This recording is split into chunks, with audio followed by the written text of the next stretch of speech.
6 pieces of advice for people getting into sales. Don't take rejection personally.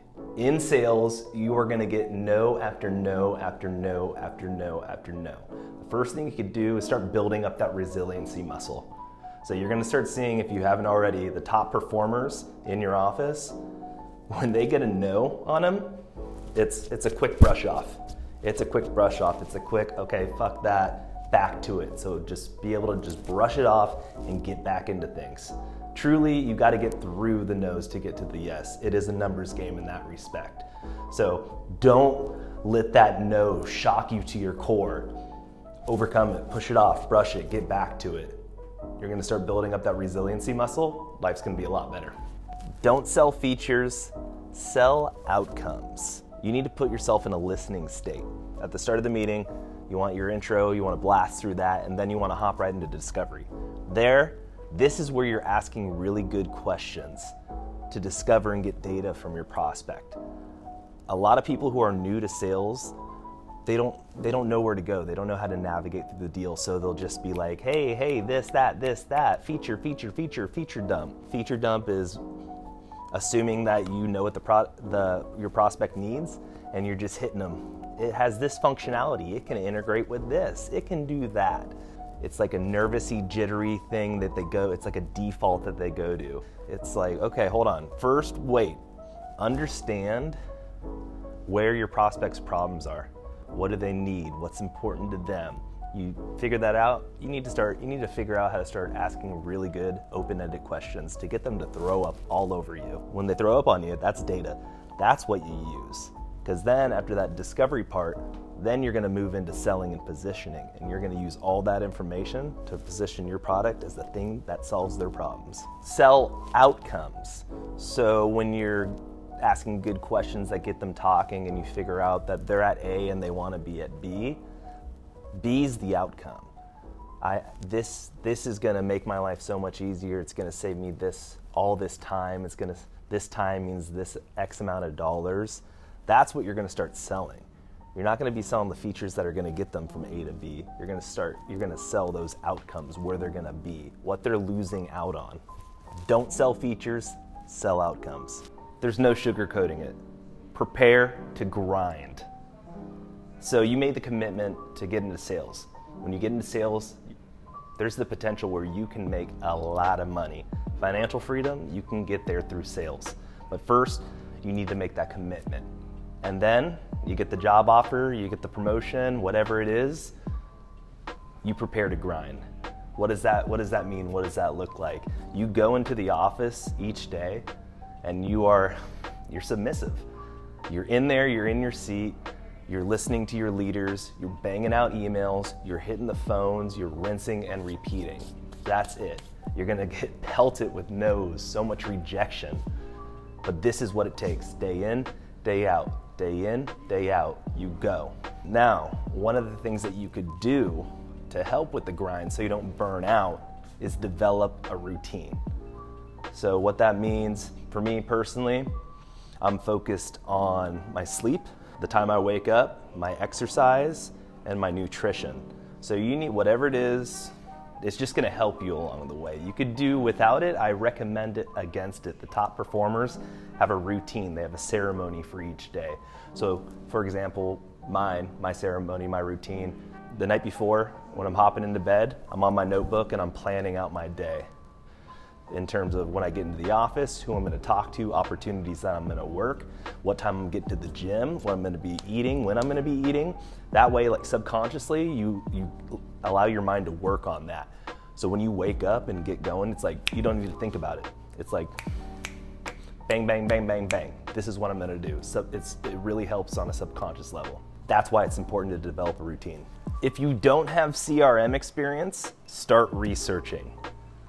The fact of the matter, when you're getting into a well-oiled sales organization, you're gonna have a lot of sales technology at your disposal. You're gonna need to. You're gonna hear things like, if it's not in the CRM or if it's not in Salesforce, it didn't happen. So if you have no sales experience, no sales background, I recommend getting out there on YouTube or getting out there on webinars. There's so much information to start becoming familiar with the different types of CRMs. If you're applying to a particular place, I would ask the sales manager or hiring manager, what CRM do you use? What sales enablement technology do you use? That's gonna just give you that competitive advantage to lock in a job or be able to hit the ground running when you get into there. Start building your LinkedIn connections. So if you don't have 500 LinkedIn connections, you need to start adding people into your ecosystem to build that out. LinkedIn operates in a way that opens up the network and the visibility of people on LinkedIn more when you hit that 500 mark. So that's step one, is make sure you have an optimized, good looking LinkedIn. Step two is get to that 500 number right there.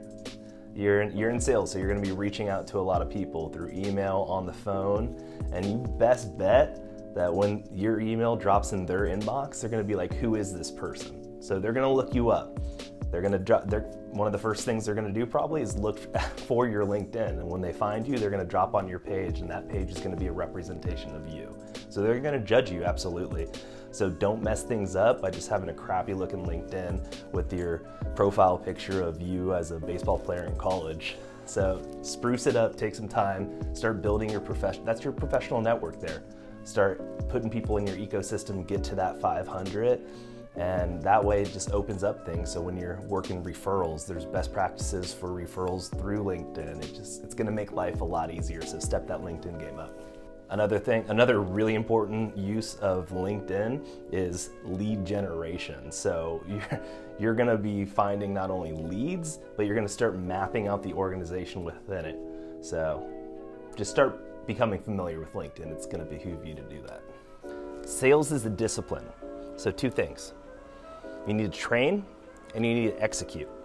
So it's just like a sport, right? You have little things that you work on so you execute well at the game. So you need to realize that you need to fucking train. You need to put in work. You need to get those reps in, get that going. So whoever your trainer is, I wish the best, whether that be a sales manager or someone on the outside that you're working with. You need to take that information, you need to trust in them that they're giving you the right information, and you need to absorb it, and you need to practice it, and you need to practice it and practice it. And then you need to execute it. So low risk practice for high risk rewards. What that means is you don't want to be practicing all this stuff on prospects. You need a teammate or a sales coach or someone that you could role play with. Practice, practice, practice, role play. So then once you get in those actual real settings with the prospect, you're not shooting off the hip. You're dialed. You know what to say. You know how to overcome those objections. You know how to take them from a prospect you just met to an onboarded customer. So you need to train, you need to execute, and you need to be religious with that. For example, with one of my clients, Andrew, that I work with, he didn't know how to approach cold calls. You know, he came from an organization where he was banging out a lot of emails, sending out a lot of emails, but wasn't utilizing the phone a lot. So it's like, okay, cool. Let's focus on just cold calling. So we developed a full-on script.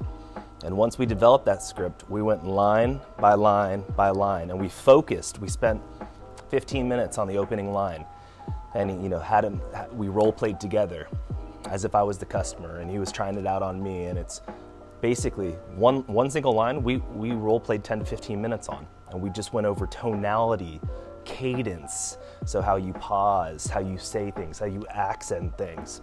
And once we nailed that out, we went to the next line, and we started practicing all of those. And then we went from the top line to the bottom line, and we started molding it all together until it was a cohesive script.